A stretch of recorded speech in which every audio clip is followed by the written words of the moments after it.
కథ చెప్పిన తర్వాత నా కథల మీద ఒకళ్ళ మీద నమ్మకం ఏమనంటే ఆర్బి చౌదరి గారు. ఆయన 90% కథల్ని జడ్జ్ చేయగల వ్యక్తి ఆయన ఒక్కడే నాకు తెలిసి. అంటే నాకు ఆయన గైడెన్స్ తీసుకొని ఆయన చెప్తే ఆయన కూడా మాతో పాటు పార్ట్ అయిపోయి ఒక కథని ఫస్ట్ నుంచి ఒక నమ్ముకొని ఆల్ టెక్నీషియన్స్ని ఒక్కొక్క యాంగిల్లో పెట్టేసుకుంటూ వచ్చాం. దాంట్లో ఫస్ట్ టైం మన డైరెక్టర్ అద్భుతమైన కథతో పాటు పాటలు కానీ మీరు చూస్తూనే ఉంటారు. విజువలైజేషన్గా చాలా అద్భుతంగా నేమ్ వచ్చినాయి. అంటే ఎవరో ఇప్పుడు వచ్చిన ప్రమోషన్ చేస్తాం, ఎందుకంటే ఇది మంచి సినిమా, మీరు అంత కష్టపడ్డారు, మేము ఉన్నాం అని మీరందరికీ వస్తున్నారు. ఇప్పుడు మన పృథ్వీ గారు మనకు తెలుసు ఎంత బిజీగా ఉంటున్నారో.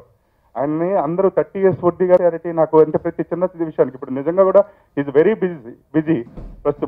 మిగతానికి చేసిన దానికి అద్భుతమైన రిజల్ట్ వస్తుంది. ఆయన అంతే కోఆపరేటివ్గా మమ్మల్ని 30 ఏళ్ళు నిలబెట్టడానికి ముందు సాగుతానికి ఆయన మాకు లీడ్గా నిలబెడుతున్నాడు.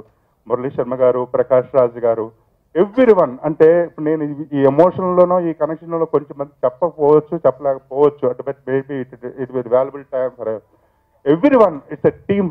Latest news. For more updates on anything happening in Tollywood, please like, share and subscribe to Tollywood Latest.